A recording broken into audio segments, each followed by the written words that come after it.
Buenos días, hermanos. En esta mañana alabemos a nuestro Señor Jesucristo con todo nuestro corazón. Amén. Amén. Amén.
Gracias por tu amor, tu misericordia, Señor.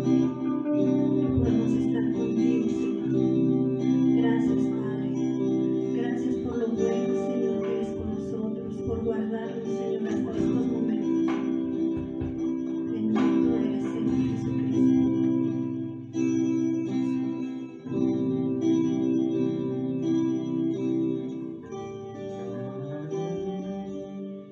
Jesucristo, reinas con poder, soberano, victorioso Rey. Ni la muerte pudo detener tu poder para vencer. Jesucristo, reinas con poder,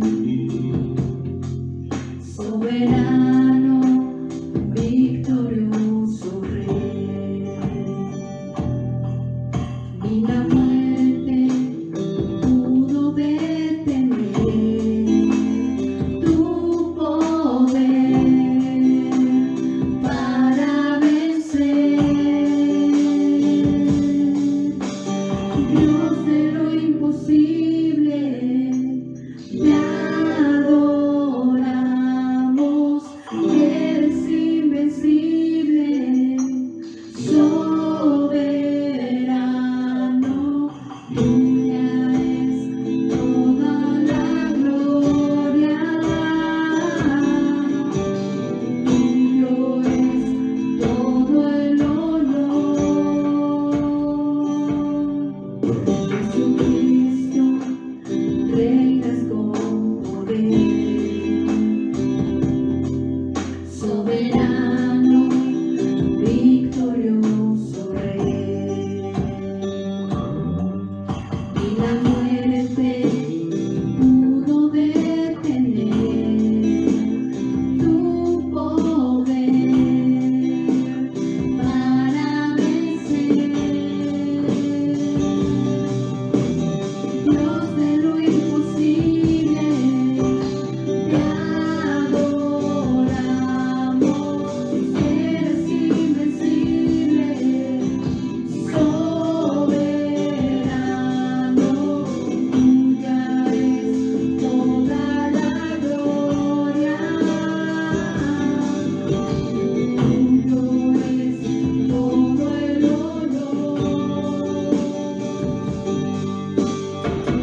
tal, Andrés? Muy buenos días. Te mando un saludo allá desde tu casa. Les mando un saludo también a todos los que se están conectando en línea a nuestra reunión del día de hoy, 7 de marzo, aquí en Amistad Cristiana Lindavista. Y hoy tengo la oportunidad de compartir el mensaje del día de hoy. Y el tema que hoy quisiera tratar es a propósito de las fechas en las que estamos próximos a celebrar lo que se conoce como la Semana Santa, en la que pues en todo el mundo, o al menos en lo que es el mundo occidente, celebra que ¿qué es? Pues la muerte y la resurrección de Jesucristo, un hecho histórico que pues es la base de nuestra fe, y que a mí me gustaría tocar este tema porque Primera de Pedro 3:15, fíjense lo que Dios nos dice en Primera de Pedro 3:15. Dice que estemos siempre preparados para presentar defensa con mansedumbre y reverencia ante todo el que nos demande razón de la esperanza que hay en nosotros. Aquí Dios, a través del apóstol Pedro, nos menciona que tenemos que estar preparados para que ante cualquier persona que nos pida una explicación de la fe que hay en nosotros se la podamos dar de forma racional y lógica. No basta decirles que crees por fe, no basta decirles que lo crees porque la Biblia dice. Si bien es verdad que el mismo Jesús le dijo a Tomás, bienaventurado el que creyó sin ver, también es verdad que Dios nos menciona que ante ciertas personas, como lo son incrédulos o ateos, tenemos que presentarles una explicación de lo que creemos nosotros. Esto es lo que se conoce como la apologética. Digamos que es una ciencia que se encarga de la defensa de la fe. Así nada más. ¿Cómo lo defiende? A través de argumentos, a través de explicaciones lógicas y de explicaciones racionales. Y es por eso que si hoy a ti te preguntan, ¿cómo sabes que Jesucristo realmente resucitó? ¿Qué responderías? ¿Tú tienes la convicción de que Jesús realmente resucitó de entre los muertos al tercer día? Y es que esto es de vital importancia, que tengamos la convicción de que Jesús resucitó, porque en ese hecho histórico se basa toda nuestra fe. Fíjense lo que dice Primera de Corintios 15:12. Si tienen sus Biblias, acompáñenme a leer Primera de Corintios 15:12 al 19. Lo leo aquí en mi Biblia. Pero si se predica de Cristo que resucitó de los muertos, ¿cómo dicen algunos entre ustedes que no hay resurrección de muertos? Porque si no hay resurrección de muertos, tampoco Cristo resucitó. Y si Cristo no resucitó, vana es entonces nuestra predicación. Vana es también nuestra fe. Y somos hallados falsos testigos de Dios, porque hemos testificado de Dios que Él resucitó a Cristo, al cual no resucitó, si en verdad los muertos no resucitan. Porque si los muertos no resucitan, tampoco Cristo resucitó. Y si Cristo no resucitó, su fe es vana. Aún están en sus pecados. Entonces también los que durmieron en Cristo perecieron. Y fíjense, este versículo me encanta. Si en esta vida solamente esperamos en Cristo, somos los más dignos de conmiseración de todos los hombres.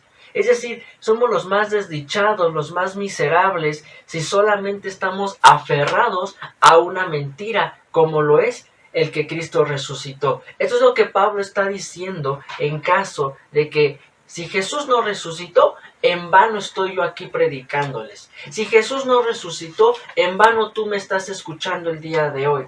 Si Jesucristo no resucitó, en vano tú estás tratando de vivir en santidad para tratar de agradar a alguien que sigue en la tumba, que nos mintió, que no resucitó. En vano estás tú viviendo en esperanza si no hay resurrección, si no hay nada más allá de esta vida, si no hay nada más allá de la muerte? En vano estamos tratando de vivir en santidad. Mejor como hacen los demás, vivamos en libertinaje, vivamos en pecado, que al final del día esta vida lo es todo. Pero nosotros sabemos que Cristo realmente resucitó. Y hay mucho por decir sobre este tema, acerca de la evidencia, acerca de la resurrección de Jesucristo. Hay mucho por profundizar. No nos va a alcanzar el tiempo para abarcar todo lo que me gustaría abarcar.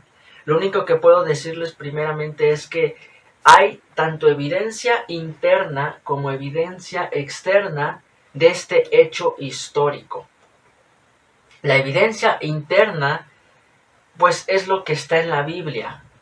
Es lo que dice la Biblia acerca de Jesucristo. No solamente me refiero a aquellos pasajes donde dicen que Él resucitó. También me refiero a las profecías, a la arqueología, que dan muestra de que Jesús resucitó. Sin embargo, esto para mucha gente incrédula, que le es difícil creer. ¿Por qué? Porque pues son argumentos circulares. ¿Por qué crees en la resurrección? Pues porque lo dice la Biblia. ¿Por qué crees en la Biblia? Pues porque dice que es la palabra de Dios. Estamos dando vueltas en estos argumentos. Pero más allá de la evidencia interna, y que es la que no quiero tocar tanto, también está la evidencia externa de que realmente Jesús resucitó. Están los documentos históricos, como lo sería el Nuevo Testamento, pero los documentos históricos de historiadores que ni siquiera fueron cristianos, sino que fueron historiadores, digamos, imparciales, y que hablan de este hecho histórico. Principalmente está el historiador Josefo, que habla de cómo los cristianos fueron perseguidos a raíz de esto. Hay también historiadores que hablan de Jesús en tono burlón, pero que al final de cuentas dan evidencia de esto. Está la arqueología. Pero principalmente lo que yo quiero abarcar es que son los argumentos sociales, los argumentos histórico-legales, es lo que yo quiero hoy tocar. Y otro punto que se me está olvidando, y que es muy importante tener en cuenta. A veces la gente incrédula pide evidencia científica de que Jesús resucitó.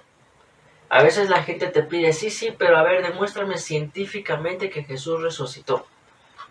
Y yo no sé si lo hacen por ignorancia o qué sucede, pero tenemos que entender algo. La ciencia natural, esa ciencia que quiere pruebas empíricas, lo que se ve, lo que es la muerte la resurrección de Jesucristo, no se puede comprobar con este método científico, porque la ciencia empírica, lo que se trata es de que tú haces una hipótesis, tú llevas a un laboratorio tus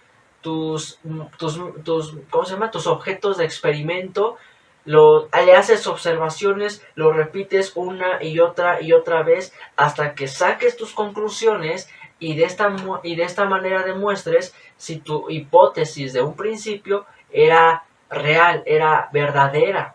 Entonces se trata de que tú vas a repetir ese experimento una y otra vez a través de este laboratorio.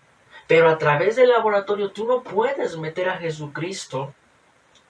Tú no puedes meter en un laboratorio a Jesús para repetir dicho experimento. Jesús no va a estar resucitando una y otra vez.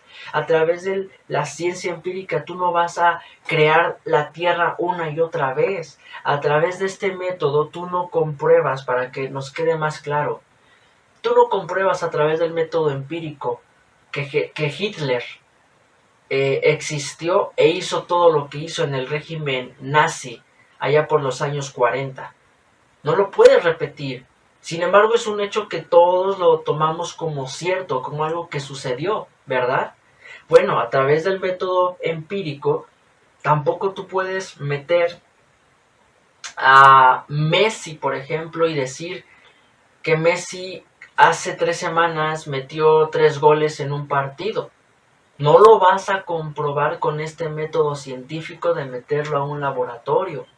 A un laboratorio tú metes aquello, repito, que tú puedes experimentar con ello y repetir el experimento una y otra vez.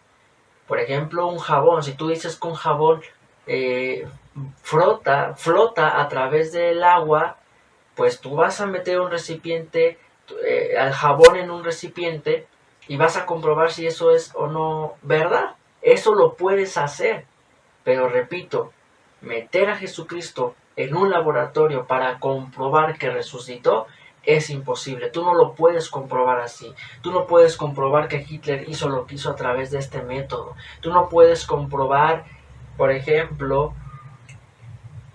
que yo ayer fui al cine. ¿Cómo compruebo que yo ayer fui al cine? ¿A través de la ciencia? Por supuesto que no. A través de otro método, que sería la ciencia histórica, que se comprueba a través de testigos o a través de documentos. ¿Cómo compruebo que yo ayer fui al cine? Con testigos que a lo mejor me vieron, con el ticket o el boleto del cine, con alguna foto. Pero yo no voy a comprobar que ayer fui al cine metiéndome a un laboratorio. ¿Sí me explico? ¿Sí queda claro este punto? Y esto es importante porque así es mucha gente que, con tal de fastidiarnos, con tal de no creer en Dios, no creen en Dios por falta de evidencia. No creen en Dios porque necesiten una prueba científica de esto. No creen en Dios porque no les conviene creer. Así de sencillo. Entonces, dicho esto, la ciencia no solo son las ciencias naturales, también están las ciencias sociales, históricas, legales. Y es lo que yo quiero hoy tratar como evidencia rápidamente de la resurrección de Jesucristo. ¿Qué tenemos como evidencia? Bueno, quiero tratar como evidencia lo que son los testigos. Y es que esto a lo mejor tú lo vas a entender un poquito más si tú has visto películas acerca de juicios, si tú has visto, o a lo mejor si tú mismo has estado involucrado en un juicio, te darás cuenta que, por ejemplo, un homicidio, están en un juicio, está la parte acusadora, está la parte del abogado que defienda al acusado, está el juez, y todo se trata ¿en qué? En pruebas, para demostrar, más allá de toda duda razonable, que sucedió tal homicidio y que lo cometió la persona que está siendo acusada. ¿Cómo lo demuestran? A través de testigos principalmente y a través de documentos. Son las pruebas que más, allá de otras, son las que te van a dar la certeza, no por completa, porque ojo, nunca va a haber como un 100% de certeza de que se cometió ese homicidio, pero sí te va a dar una verdad legal, como se le conoce, más allá de toda duda, de que esa persona cometió el delito. Bueno, es lo mismo aquí con Jesús. Es lo mismo al tratar de demostrar lo que es la resurrección. Lo vamos a demostrar a través de los testigos que hubo y a través de los documentos que hay disponibles para ello. Y yo solamente hoy quisiera tocar lo de los testigos. Porque mira, esto lo demuestra pensando un poquito de manera lógica, de decir, bueno, ¿por qué dieron su vida por una mentira? No tiene explicación lógica, ¿estás de acuerdo? Lo tuvieron que hacer, ¿por qué? Porque tuvieron la convicción de que Jesús resucitó. Miren, primero, los discípulos. Los discípulos eran personas, digamos, de clase baja. La mayoría eran pescadores, gente repugnante como Mateo, que era recolector de impuestos. Era gente no preparada, gente que estuvo 3 años con Jesús, que Jesús les demostraba y les enseñaba cómo él iba a morir, pero iba a resucitar. Y cuando a Jesús lo aprenden, ellos salen corriendo. Imagínate cómo estarías tú si tu maestro es aprehendido y luego lo ves crucificado. Luego ves que está siendo, torturado por los romanos de una forma sangrienta. ¿Qué pensarías tú acerca de él? De todas las enseñanzas que te dijo y ahora lo estás viendo ahí siendo crucificado. Y de repente, con todo ese desánimo que pudo haber en ese grupo, toda la confusión, toda la depresión, la tristeza, de repente empiezan a predicar que Jesús realmente resucitó al grado de dar su vida por esa causa. ¿Qué hizo el cambio?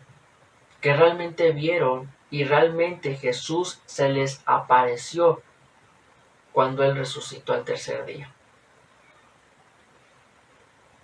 ¿Qué ganaban ellos al morir por una mentira? No es que mueran por una mentira que creyeron que recibieron. Porque, por ejemplo, aquí en este punto, por ejemplo, los musulmanes, pues han muerto, ¿no? Y para ellos es como lo máximo el morir por su causa. Pero estos musulmanes recibieron el mensaje.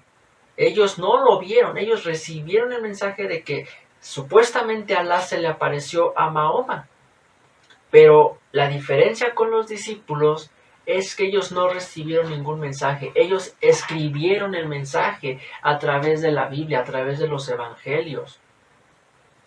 O sea, ¿quién moriría a sabiendas de una causa que es una mentira? Mucha gente muere por causas que son mentiras, pero porque ellos creen que son la verdad.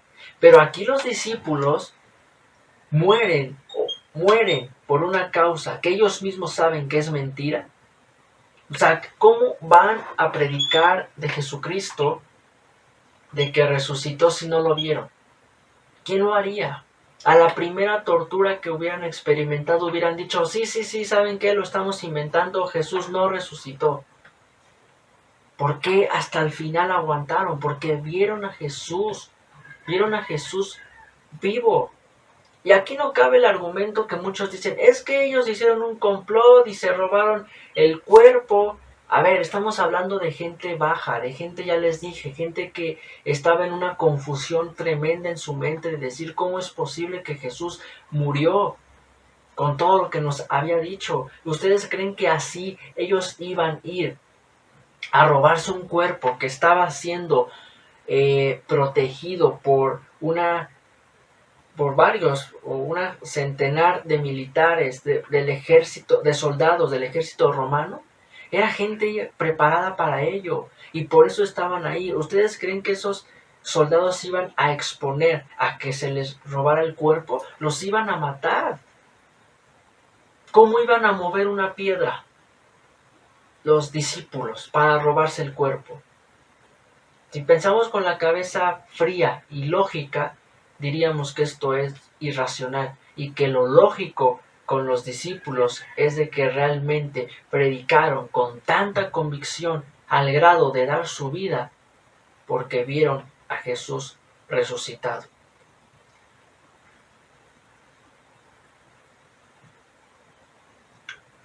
El segundo bloque de testigos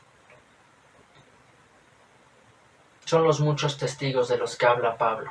Mira, vamos rápido a 1 Corintios 15, atrasito de donde estábamos.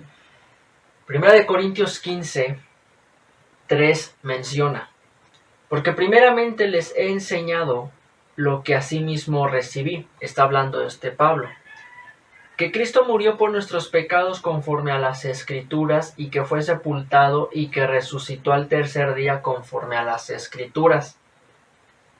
Y que apareció a Cefas y después a los 12, después apareció a más de 500 hermanos a la vez, de los cuales muchos viven aún y otros ya duermen.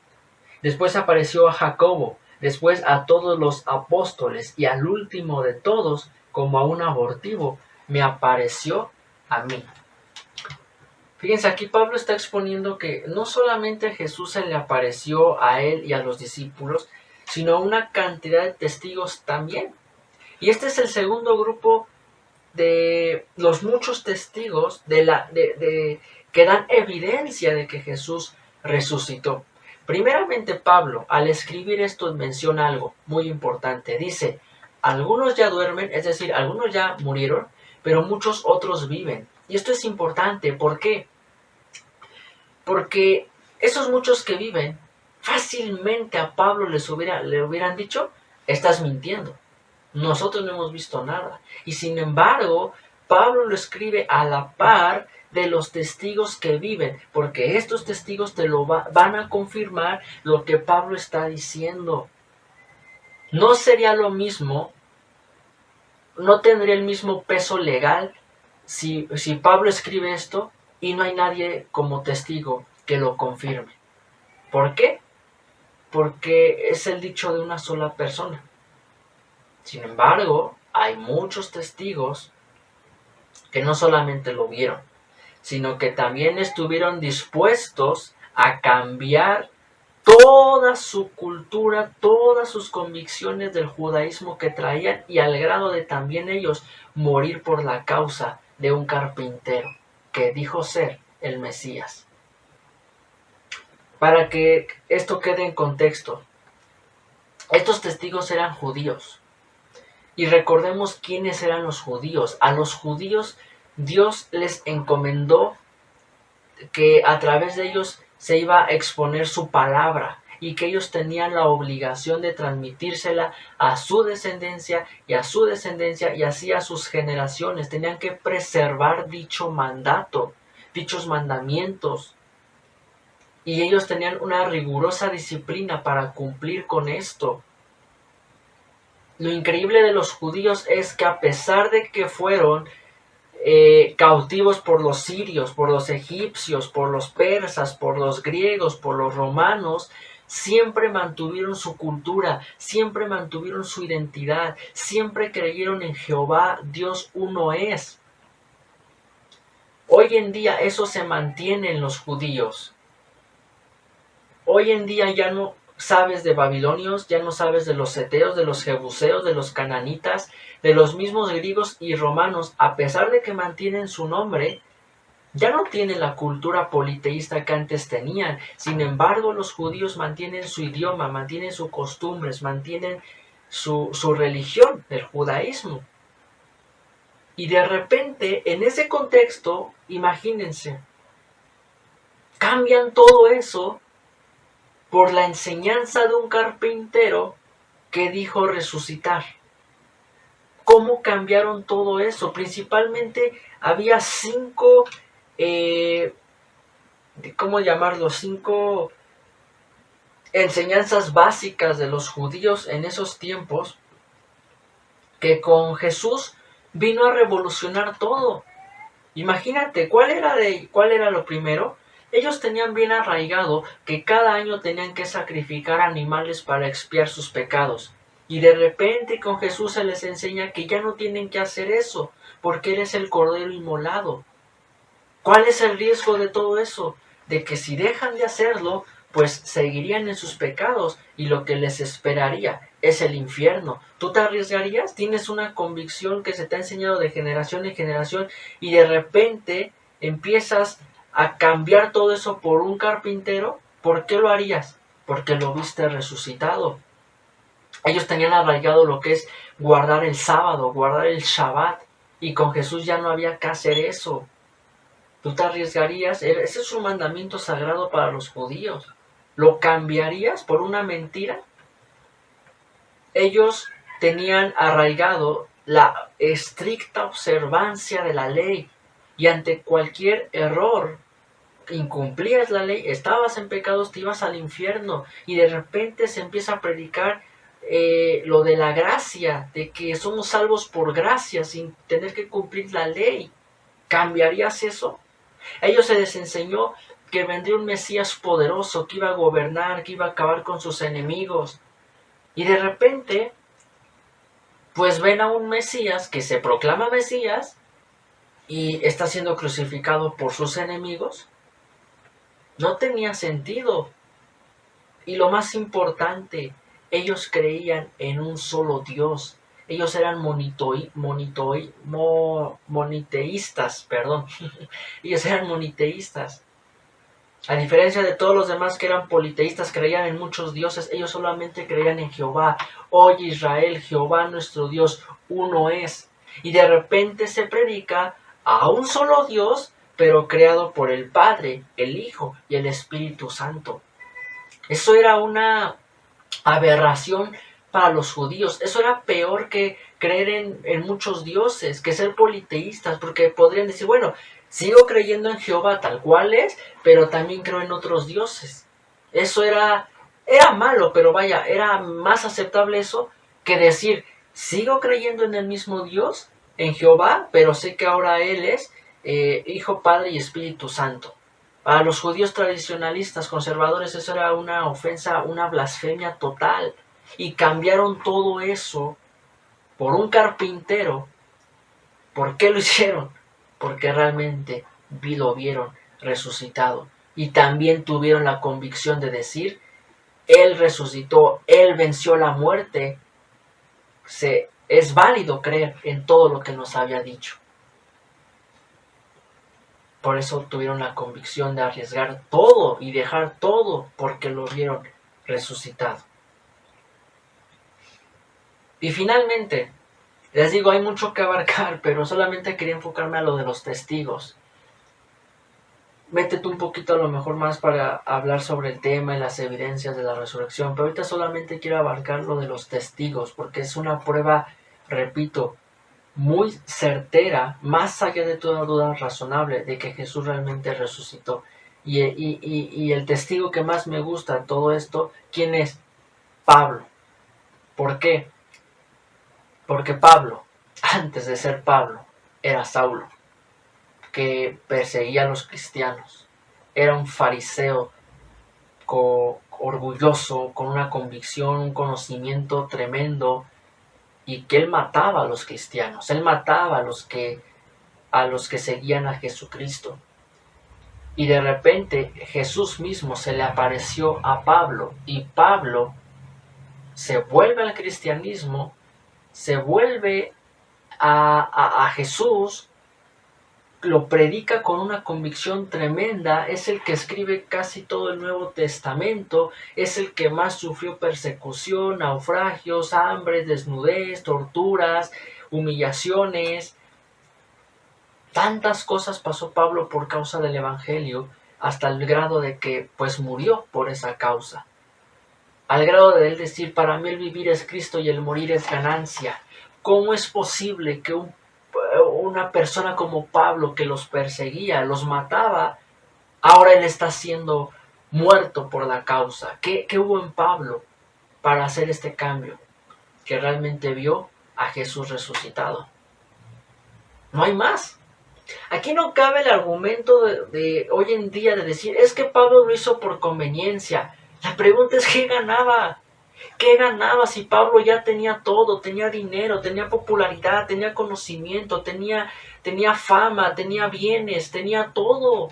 Y de repente dejó todo eso para no tener absolutamente nada. Y él mismo escribe, para mí todo me es basura con tal de ganar a Jesús.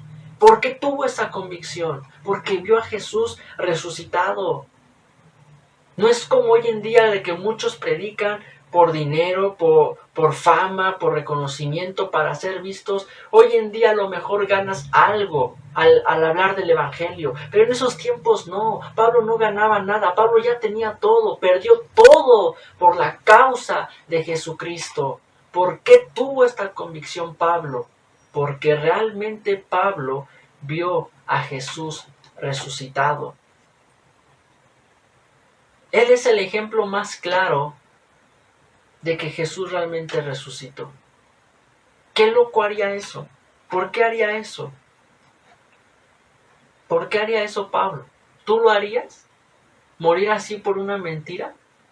¿Tú estar predicando de que a mí se me apareció Jesús cuando tú sabías que no era cierto? Pablo lo hizo porque realmente vio a Jesús en Damasco. Cuando lo tiró del caballo, cuando el mismo Jesús tiró del caballo a Pablo para aparecérsele y decirle: Saulo, Saulo, ¿por qué me persigues?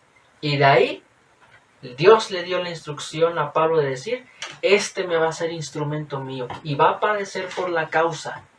Pero Pablo lo hizo con una convicción, porque él sabía a quién había creído. Y la pregunta que yo te hago hoy: ¿tú tienes esa convicción de realmente creer que Jesús resucitó? Hay mucho por escarbar, y si tú quieres escarbar, mira, yo te recomiendo, hay mucho material, pero un pequeño libro que no te va a tomar ni una semana leerlo. Se llama Más que un carpintero, de George McDowell, y aquí menciona mucho acerca de las evidencias acerca de la resurrección. Abarca más de lo que hoy yo he tratado aquí con ustedes. Pero el punto de lo que yo quería tratar es esto, lo que leímos. Esto es muy importante. ¿Por qué? Porque lo leímos. Si Jesús no resucitó, en vano estamos aquí. En vano estamos perdiendo el tiempo. Pero si realmente tenemos la convicción de que Jesús resucitó, tenemos que creer, como dice 1 Corintios 15:58, hermanos, esfuércense, porque no es en vano el trabajo que hacen para el Señor. Y esa es la esperanza que como cristianos tenemos, y que tú tienes que proclamarle al mundo esto. ¿Qué esperanza tú tienes? De que Jesucristo, o una de dos, o Él vuelve, porque si Él mismo predicó que iba a morir y que al tercer día resucitó, y ya vimos que lo cumplió, también tenemos que tener entonces la convicción de que Él mismo nos dijo que vendría pronto por su iglesia. Y estamos a nada de que eso suceda.